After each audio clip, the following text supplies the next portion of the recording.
Éternel, je te rends toute la gloire. Pour ce soir encore, nous sondons les Écritures pour apprendre d'elles ta volonté.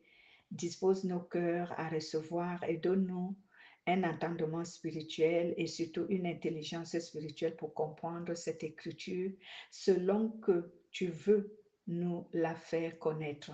À toi revient la gloire et c'est là au nom de Jésus-Christ.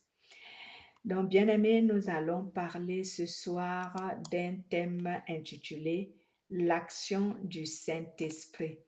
Et cela nous vient du livre de Jean, chapitre 16, au verset 5 à 15. Le livre de Jean, chapitre 16. On commence au verset 5 jusqu'au verset 15. Notre frère peut faire la lecture? Oui. Maintenant, je m'en vais vers celui qui m'a envoyé. Et aucun de vous ne me demande où vas-tu. Mais parce que je vous ai dit ces choses, la tristesse a rempli votre cœur. Cependant, je vous dis la vérité. Il vous est avantageux que je m'en aille, car si je ne m'en vais pas, le Consolateur ne viendra pas vers vous. Mais si je m'en vais, je vous l'enverrai. Et quand il sera venu, il convaincra le monde en ce qui concerne le péché, la justice et le jugement. En ce qui concerne le péché, parce qu'il ne croit pas en moi. La justice, parce que je vais au Père et que vous ne me verrez plus. Le jugement, parce que le prince de ce monde est jugé. J'ai encore beaucoup de choses à vous dire, mais vous ne pouvez pas les supporter maintenant. Quand le Consolateur sera venu, l'Esprit de vérité, il vous conduira dans toute la vérité, car il ne parlera pas de lui-même, mais il dira tout ce qu'il aura entendu, et il vous annoncera les choses à venir. Il me glorifiera, parce qu'il prendra de ce qui est à moi, et vous l'annoncera. Tout ce que le Père est à moi, c'est pourquoi j'ai dit qu'il prend de ce qui est à moi, et qu'il vous l'annoncera. Amen. Amen. Tout ce qui est à mon Père est aussi à moi. C'est pourquoi je vous ai dit, l'Esprit de vérité recevra ce qui est à moi et il vous l'annoncera. L'action du Saint-Esprit. C'est quoi l'action du Saint-Esprit? L'action du Saint-Esprit est la manifestation concrète de l'activité du Saint-Esprit dans le monde, manifestée dans le monde et manifestée dans l'Église. Donc, quand on parle de l'action du Saint-Esprit, on fait allusion à l'activité du Saint-Esprit, on fait allusion au rôle que le Saint-Esprit vient remplir dans le monde, c'est-à-dire sur la terre et également dans l'Église. Jésus informe donc ses disciples en leur faisant connaître comment le Saint-Esprit, lorsqu'il viendra, comment va-t-il accomplir son rôle, son activité, comment va-t-il manifester son activité, comment va-t-il accomplir le rôle qui est le sien. Donc, nous voyons donc que Jésus dit à ses disciples qu'il faut que moi, je rentre, il faut que moi, je retourne auprès de mon Père pour que le Saint-Esprit vienne avec vous. Parce que si je ne pars pas, le Saint-Esprit ne peut pas venir. J'explique ce passage. Pourquoi est-ce que Jésus a dit, si je ne pars pas, le Saint-Esprit ne peut pas venir? C'est parce que l'Esprit qui doit venir, c'est l'Esprit de Jésus. Parce que le Saint-Esprit est ici la communion du Père et du Fils. Donc, c'est l'Esprit de Jésus qui devait venir. Lorsque nous parlons souvent de Dieu le Père, Dieu le Fils et Dieu le Saint-Esprit, on fait allusion à un seul Dieu, mais qui manifeste en trois dimensions, qui manifeste en trois formes. Dieu qui est ici, le Saint-Esprit, c'est l'Esprit de Jésus-Christ. Donc, si Jésus-Christ ne partait pas, Cela veut dire que si le Fils ne retournait pas auprès du Père, son esprit ne pouvait pas venir au milieu des hommes. C'est pourquoi, pour consoler ses disciples, il leur a dit, il faut que je m'en aille. Si je ne pars pas, vous n'aurez pas l'esprit que je veux vous donner pour vous aider. Il est dans la mission de Dieu ou encore dans la volonté de Dieu pour sauver l'humanité. Il a fallu d'abord que la parole vienne et que la parole prenne la forme humaine qui est Jésus-Christ pour sauver l'humanité afin d'accomplir le sacrifice sur la croix. Maintenant que le sacrifice est accompli, pour aider ceux qui croiront en Jésus-Christ à demeurer dans la volonté de Dieu, ou encore pour aider ceux qui croiront en Jésus-Christ de garder la parole qu'ils ont reçue de lui et de la mettre en pratique, il leur faut encore une aide. Et cette aide, c'est le Saint-Esprit. Parce que si le Saint-Esprit ne venait pas, aucun être humain n'était capable de mettre en pratique la parole de Dieu. Et d'ailleurs, aucun être humain, peu importe sa foi qu'il avait en Dieu, ne peut parvenir à obéir à Dieu. Encore plus, aucun être humain, peu importe la foi qu'il avait en Dieu, ne peut parvenir à comprendre la volonté de Dieu. Donc, il fallait donc que maintenant le Saint-Esprit vienne pour aider ceux qui croient en Jésus-Christ, les enseigner pour qu'ils connaissent la parole de Dieu, pour qu'ils comprennent la parole de Dieu et pour qu'ils mettent la parole de Dieu en pratique. Donc, Jésus, lui, ce n'était pas son rôle d'aider les êtres humains qui croient en lui de comprendre la parole. Ce n'était pas son rôle de les aider à obéir. Son rôle était de les sauver et de leur donner le moyen d'obtenir le Saint-Esprit, c'est-à-dire le salut de Dieu. Mais c'est pourquoi il leur a dit, il faut que je parte, afin que celui qui doit vous aider à comprendre la parole que je vous ai enseignée, à obéir à cette parole, voilà, il faut que celui-là vienne. S'il ne vient pas, vous ne pourrez pas comprendre la parole que je vous ai enseignée et vous ne pourrez pas l'obéir. C'est pourquoi Jésus, le dernier verset, il leur a dit ici, à partir du verset 13, permettez-moi de lire, il dit, « Quand l'Esprit de vérité viendra, il vous conduira dans toute la vérité. En effet, il ne dira pas des choses qui viennent de lui, mais il dira tout ce qu'il a entendu et il vous annoncera ce qui doit arriver. L'Esprit de vérité montrera ma gloire. » Lorsque vous lisez, excusez-moi d'aller sur Louis II, parce que Louis II, lui, il a un autre français que je vais vous lire ici, qui dit ici, voilà, au verset, oui, je commence toujours au verset 13, il dit, « Quand il sera venu, lui, l'Esprit de vérité, il vous conduira dans toute la vérité, car ses paroles ne viendront pas de lui-même, mais il parlera de tout ce qu'il aura entendu et vous les annoncera. Il vous annoncera les choses à venir. Lui, il me glorifiera parce qu'il prendra de ce qui est à moi et vous l'annoncera. Au verset 14. Donc, il prendra de ce qui est à qui? De ce qui est à Jésus. Et il vous l'annoncera. Cela veut dire, comme je venais de l'interpréter tout à l'heure, que il fera connaître aux humains la parole que Jésus a enseignée. Parce que quand Jésus enseigne, le Saint-Esprit n'est pas encore donné à l'humanité comme une aide spirituelle pour les aider à comprendre la parole. Donc la plupart, même y compris les apôtres, les disciples de Jésus qu'il avait, même eux, ils ne comprenaient pas la parole de Dieu. C'est pourquoi vous voyez que quand Jésus prêchait en parabole, lorsqu'il terminait de prêcher, les disciples le prenaient de côté et ils lui disaient que tu as dit ceci, mais nous, on n'a pas compris le sens. Qu'est-ce que cela veut dire?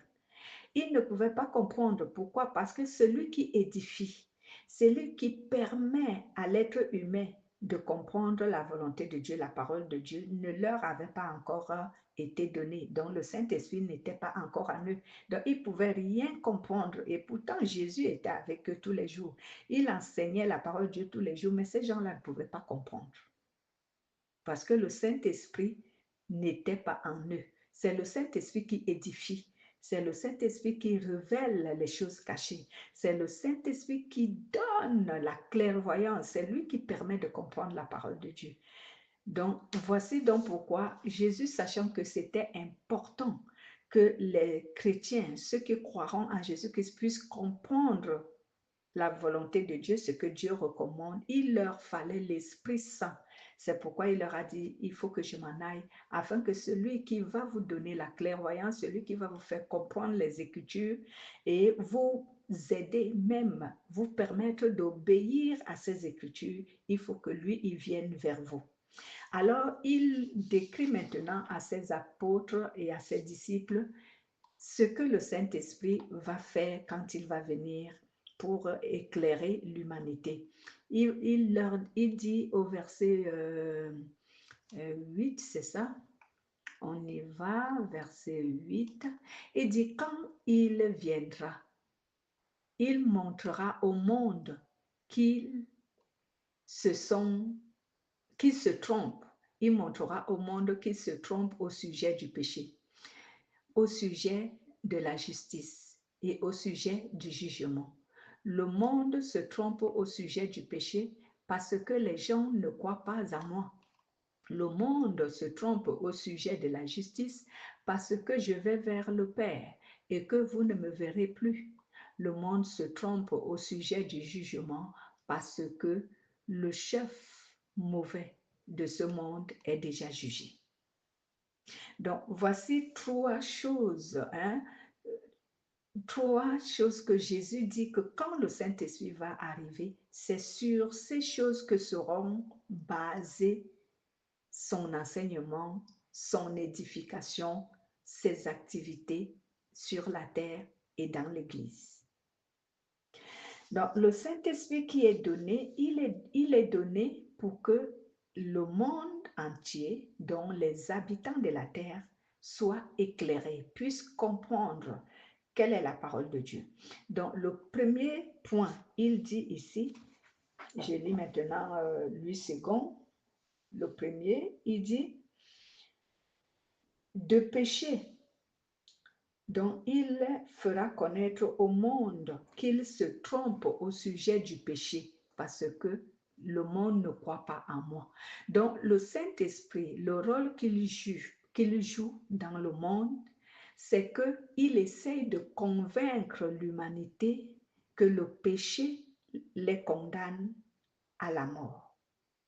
C'est pour cela que nous qui connaissons le Seigneur, nous qui avons la mission d'annoncer la bonne nouvelle, nous annonçons à l'humanité que le péché entraîne à la mort et à la mort physique et la mort spirituelle qui conduit à la mort éternelle.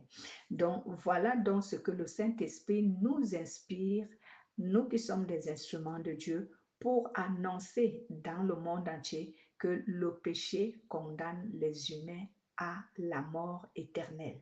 Ce que nous appelons vulgairement le péché entraîne en enfer. Voilà donc la première activité du Saint-Esprit dans le monde entier, et cette activité touche chaque être humain qui est sur la terre. C'est pour cela que la Bible dit, Matthieu chapitre 24, si je ne me trompe pas, Matthieu chapitre 24, je pense que c'est le verset 14, ou si ce n'est pas le verset 14, c'est le verset 15, où la Bible dit que lorsque la parole de Dieu, la bonne nouvelle, aura été annoncée sur toute la terre, alors viendra la fin. Donc, il n'y a pas un seul, j'aimerais dire, il n'y a pas une seule personne sur cette terre qui mourra sans avoir reçu une invitation de la part de Dieu l'appelant au salut.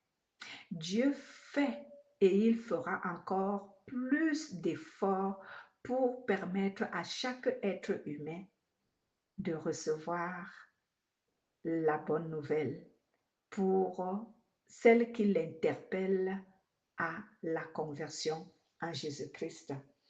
Donc oui, c'est exactement la référence Matthieu chapitre 24 au verset 14. Cette bonne nouvelle du royaume sera prêchée dans le monde entier pour servir de témoignage à toutes les nations, alors viendra la fin. Vous avez entendu, alors viendra la fin. Donc, voici la première activité, le premier rôle que le Saint-Esprit joue dans le monde. Il annonce la bonne nouvelle à chaque être humain. Tu peux être caché dans n'importe quel coin de la terre. Sache que la bonne nouvelle va parvenir jusqu'à toi, ne serait-ce qu'une ou deux fois.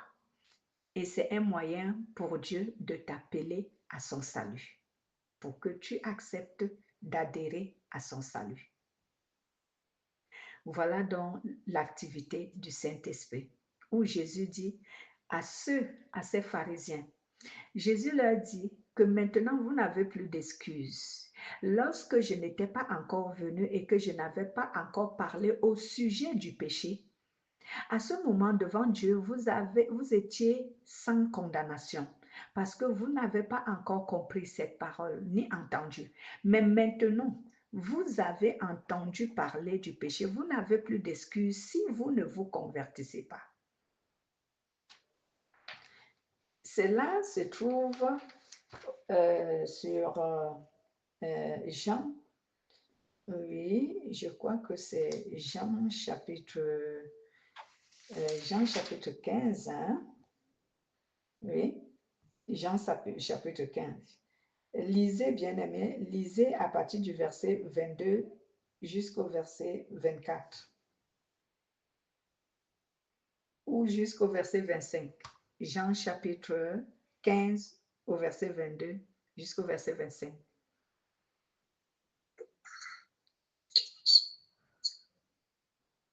Si je n'étais pas venu et que je ne leur eusse point parlé, ils n'auraient pas de péché. Mais maintenant, ils n'ont aucune excuse de leur péché. Celui qui me est aussi mon Père. Si je n'avais pas fait parmi eux des œuvres que nul autre n'a faites, ils n'auraient pas de péché.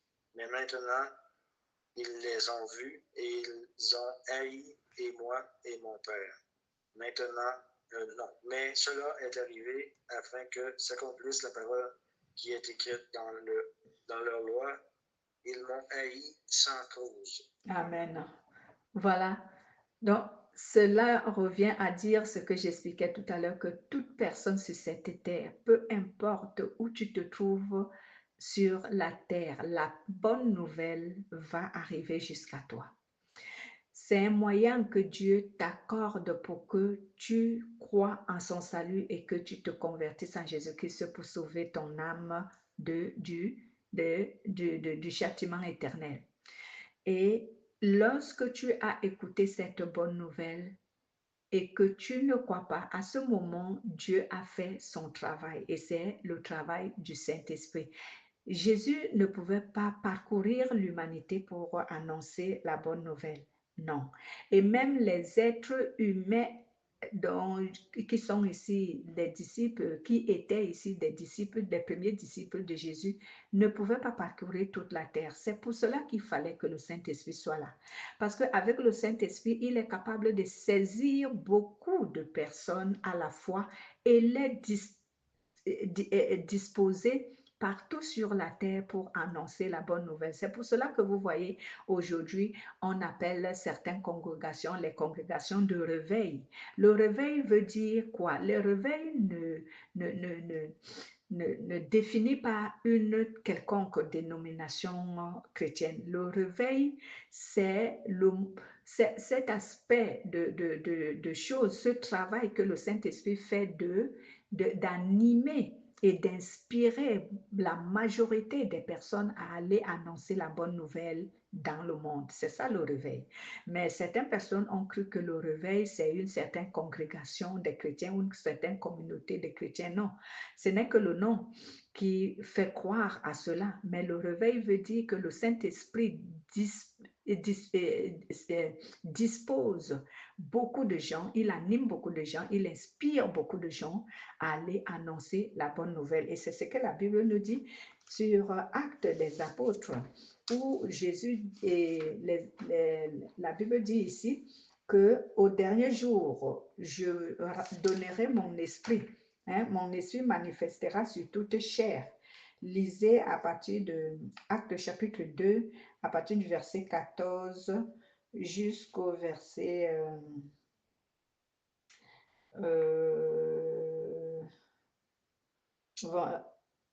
jusqu'au verset 18.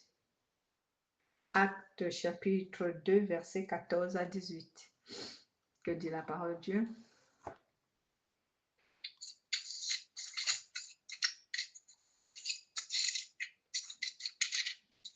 Actes chapitre 2, verset... Allez-y. Oui, ça s'en vient. 2, 14, 18. Alors Pierre se présentait avec les 11, éleva la voix et leur parla en ces termes. Hommes juifs et vous tous qui séjournez à Jérusalem, sachez ceci et prêtez l'oreille à mes paroles. Ces gens ne sont pas ivres, comme vous le supposez, car c'est la 3e heure du jour. Mais c'est ici ce qui a été dit par le prophète Joël. Dans les derniers jours, dit Dieu, je répandrai de mon esprit sur toute chair. Vos fils et vos filles prophétiseront.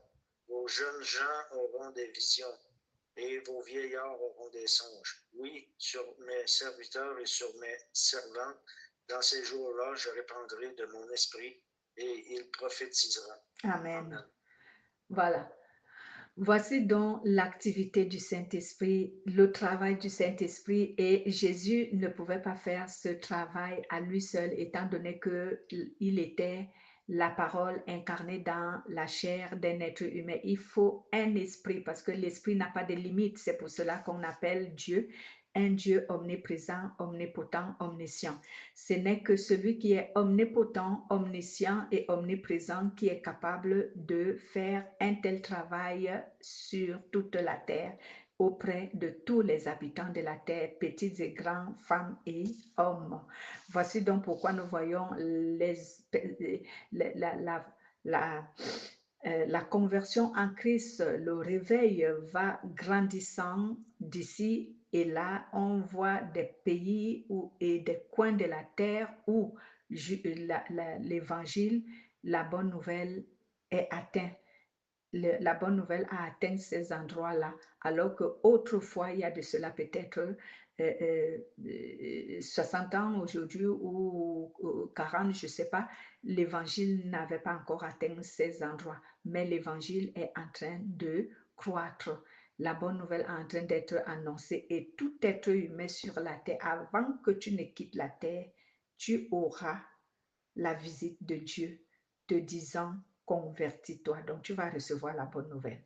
Et le choix te reviendra si tu veux croire ou tu ne veux pas croire, ça viendra de toi.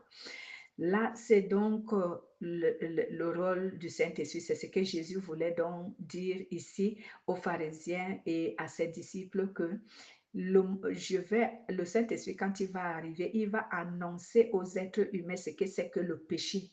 Et il va leur convaincre de quitter le péché. Et ceux qui voudront croiront pour vaincre le péché.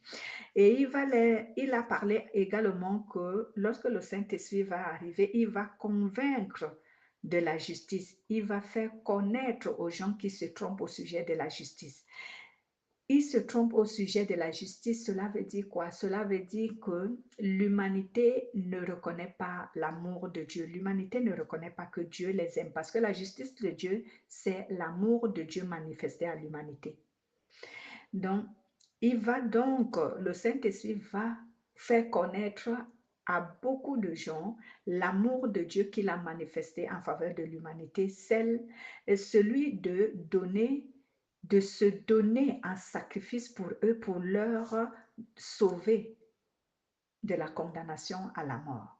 Parce que, ayant commis le péché, je parlais ici du péché adamique, ayant commis le péché, l'humanité était condamnée à la mort éternelle.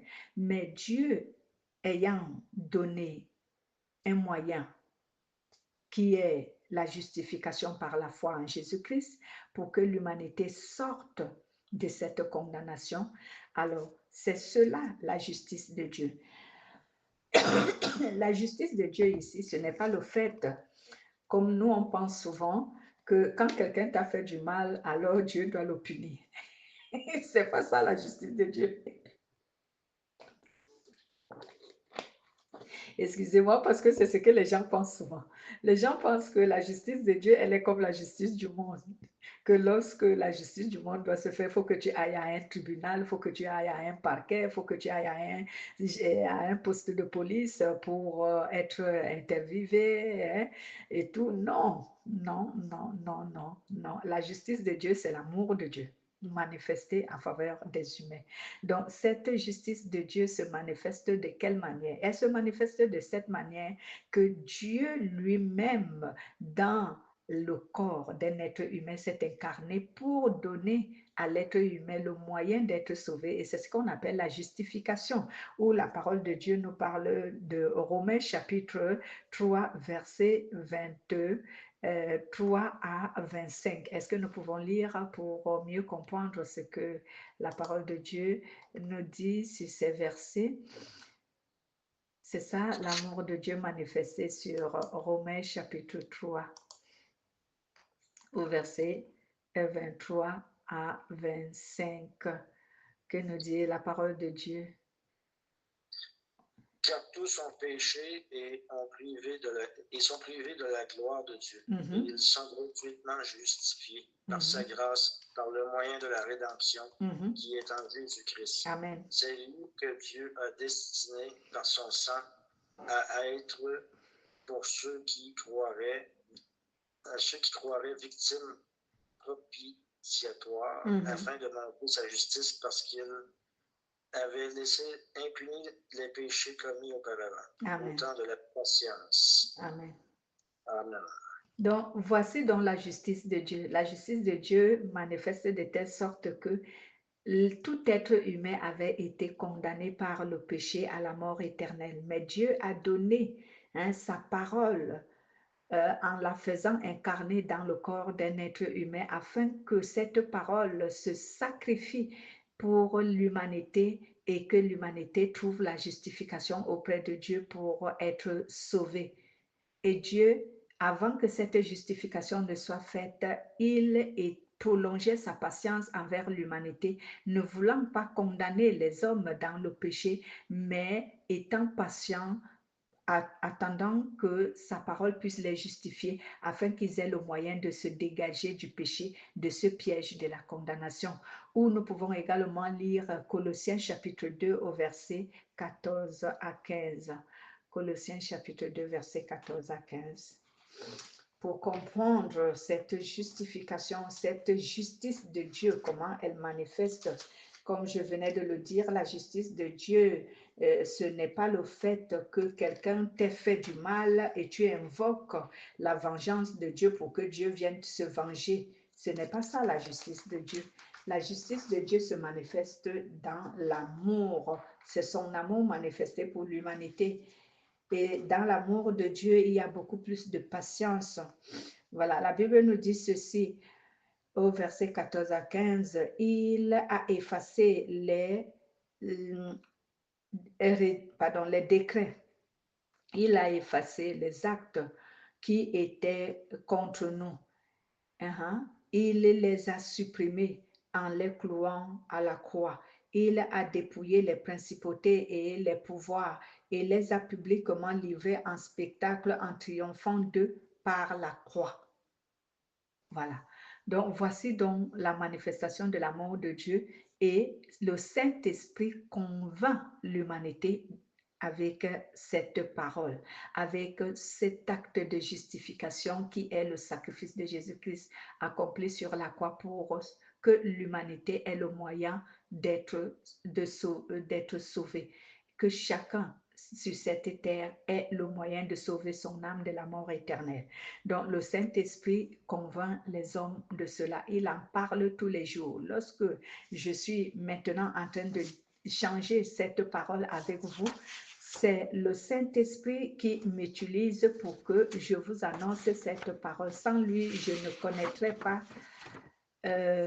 cette parole et je ne pourrais même pas savoir quoi vous dire. Mais si je me permets de pouvoir vous dire quelque chose de ce genre, c'est parce que le Saint-Esprit émet cela dans mon cœur et me communique ce dont je dois vous dire.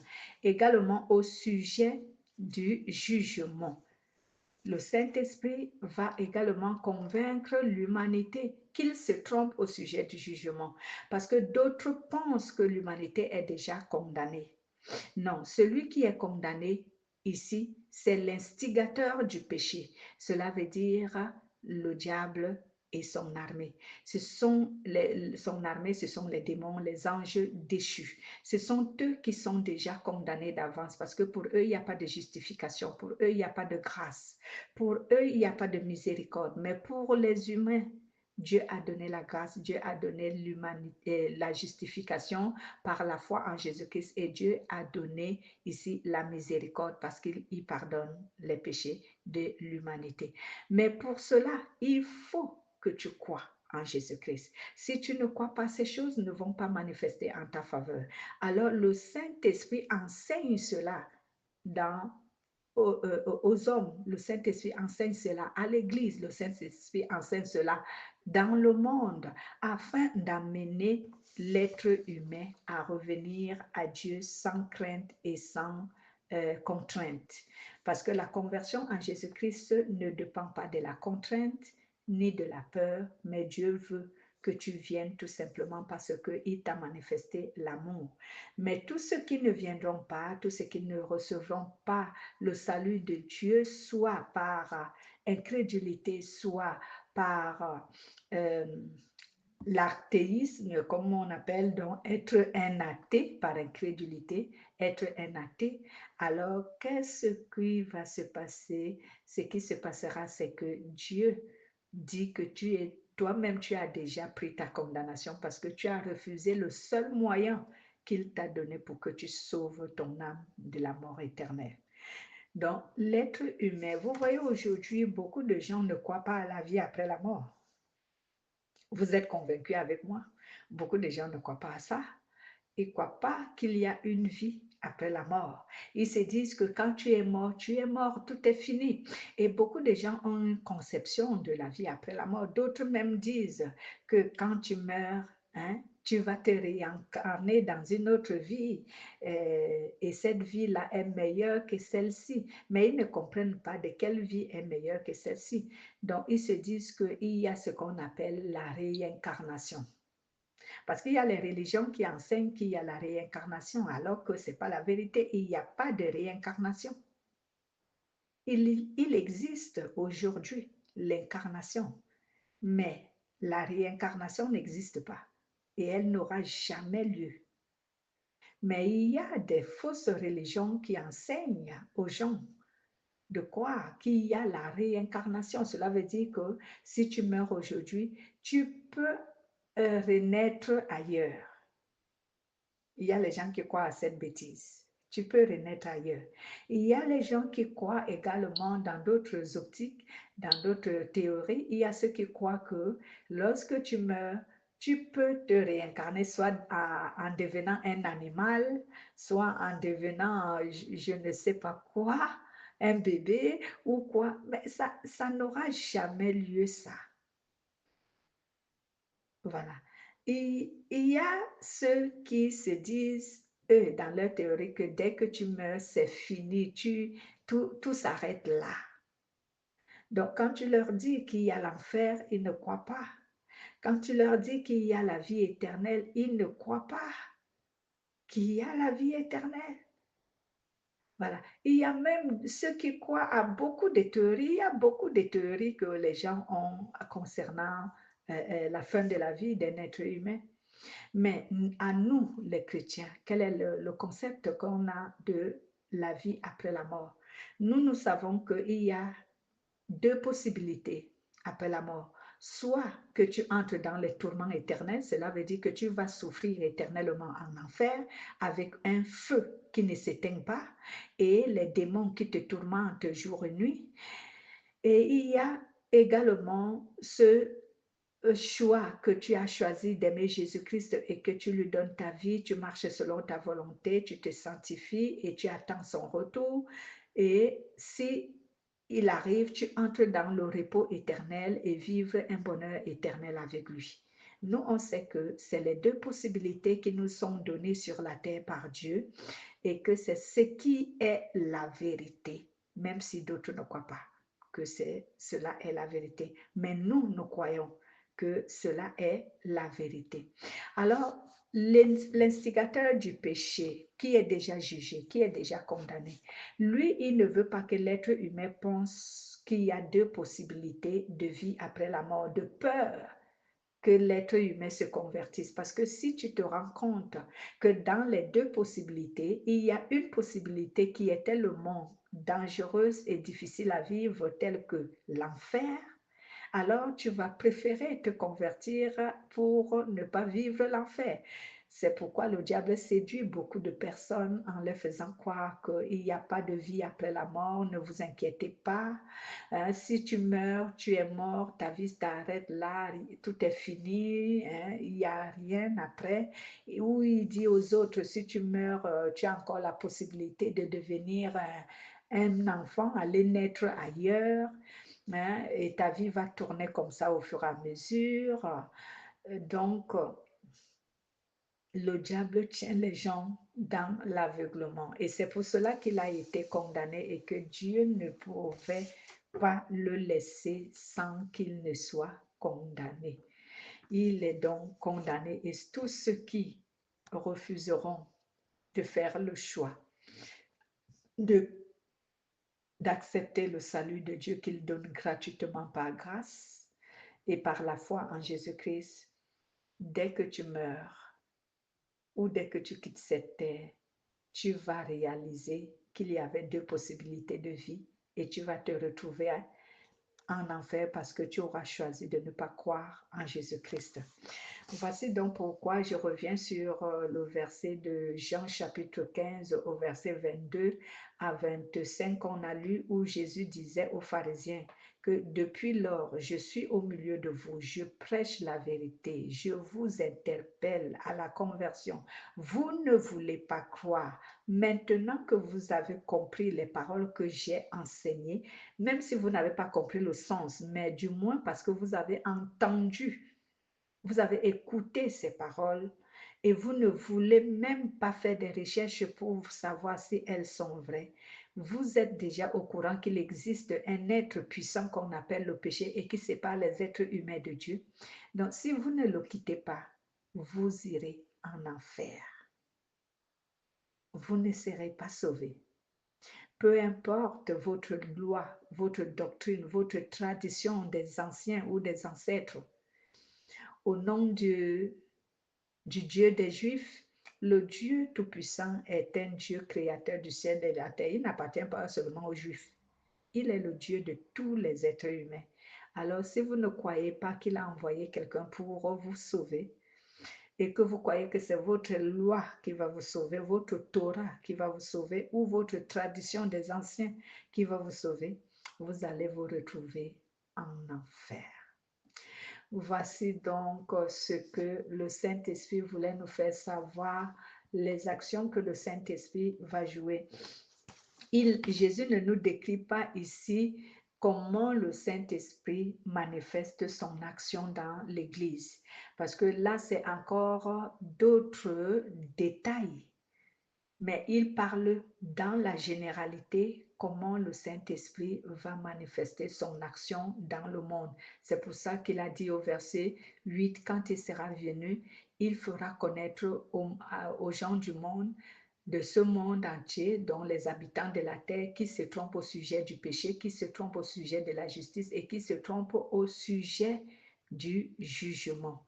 Donc, il leur parlera du péché, il leur parlera de la justice et il leur parlera également du jugement éternel pour ceux qui ne croient pas en Jésus-Christ.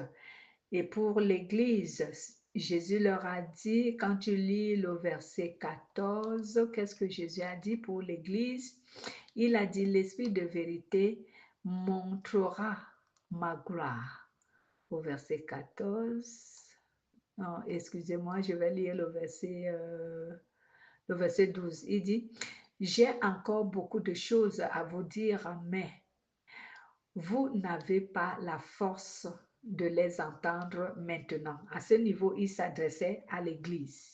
Il disait à l'Église que j'ai encore beaucoup de choses à vous annoncer, mais vous ne pouvez pas les comprendre tant que vous n'avez pas le Saint-Esprit. Donc, je laisse la charge au Saint-Esprit de vous les faire connaître lorsqu'il sera là, afin que vous puissiez suivre ses conseils, ses enseignements pour faire la volonté de Dieu.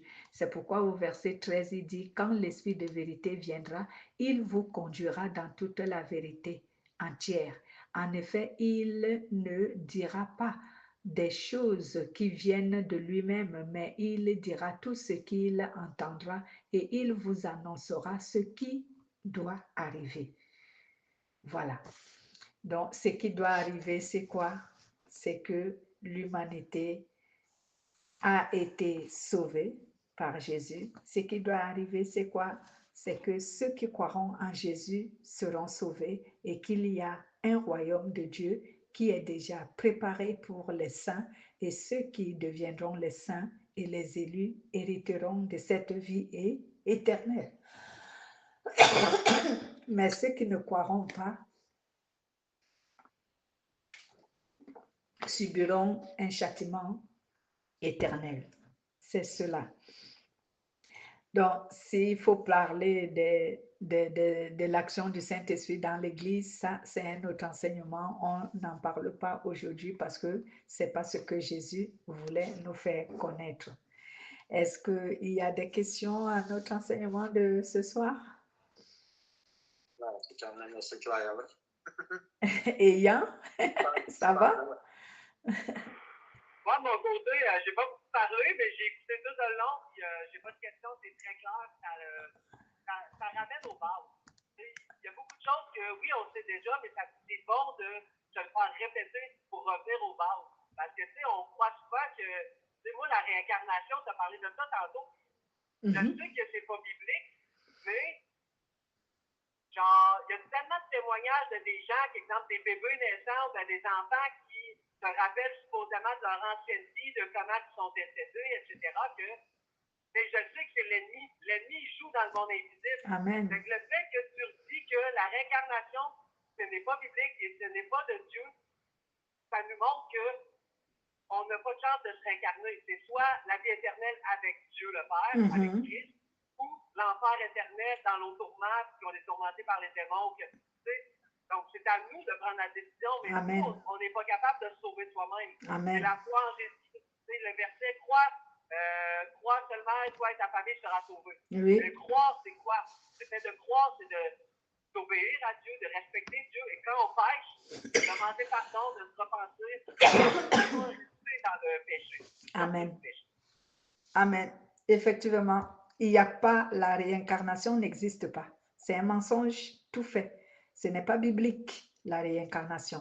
La Bible déclare, si vous lisez pour les auditeurs qui vont nous écouter, allez un peu sur 1 Corinthiens chapitre 15, 1 Corinthiens chapitre 15 pour mieux édifier, pour faire connaître aux gens que la réincarnation n'existe pas. Ce qui existe, c'est la vie éternelle et nous ne vivrons pas dans notre chair. On ne va plus utiliser notre chair enveloppe de charnel, non.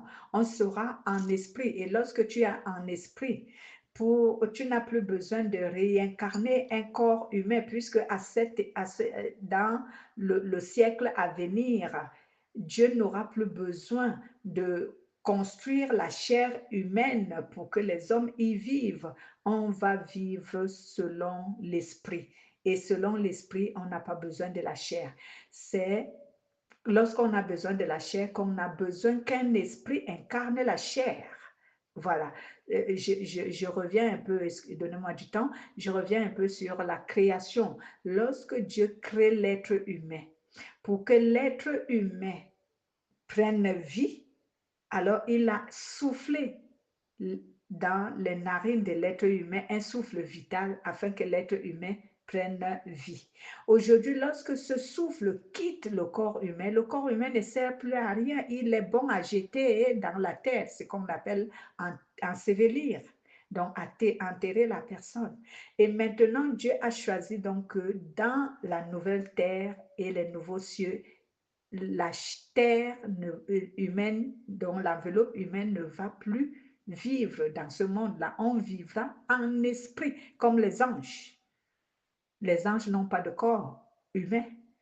Ils ont des corps esprits. Et nous aussi, on sera comme des anges. On aura les corps esprits et non les corps humains. Si tu as besoin de t'incarner, il te faut un corps humain. Et Dieu, dans la nouvelle terre et les nouvelles cieux, il n'a plus besoin du corps humain. Donc, on n'aura pas besoin de la réincarnation. Lisez un peu, je disais tantôt, 1 Corinthiens chapitre 15, lisez à partir du verset 20. Pardon, à partir du verset 50. Bon. Parce que 20, c'est trop. À partir du verset 50, je vous dirai où vous arrêtez. Hein? Ce que je dis, frère, c'est que la chair et le sang ne peuvent hériter le royaume de Dieu et que la corruption n'hérite pas l'incorruptibilité.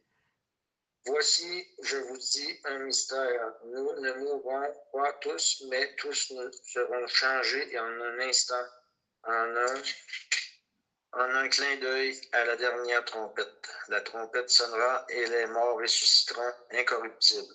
Et nous serons changés.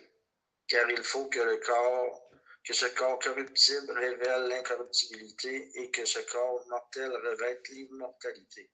Lorsque ce corps corruptible aura revêtu l'incorruptibilité et que ce corps mortel aura revêtu l'immortalité, alors s'accomplira la parole qui est écrite. La mort a englouti dans la victoire. Ô mort, où est ta victoire? Ô mort, où est ton aiguillon? L'aiguillon de la mort, c'est le péché, et la puissance du péché, c'est la loi. Mais grâce soit rendue à Dieu, qui nous donne la victoire par notre Seigneur Jésus-Christ. Ainsi, mes frères bien-aimés, soyez fermes, inébranlables, travaillant de mieux en mieux à l'œuvre du Seigneur, sachant que votre travail ne sera pas vain dans le Seigneur. Amen. Amen. Voilà. Donc, cela nous montre que le corps corruptible, le corps corruptible, c'est notre chair. Donc, lorsque nous quitterons ce corps corruptible et que l'incorruptibilité vient à nous, il n'y aura plus d'incarnation. La réincarnation n'existera pas. Voilà. Que Dieu soit loué. Ok, nous avons terminé notre réunion. Nous rendons toute la gloire à Dieu, qu'il soit béni et qu'il nous ramène encore dimanche prochain.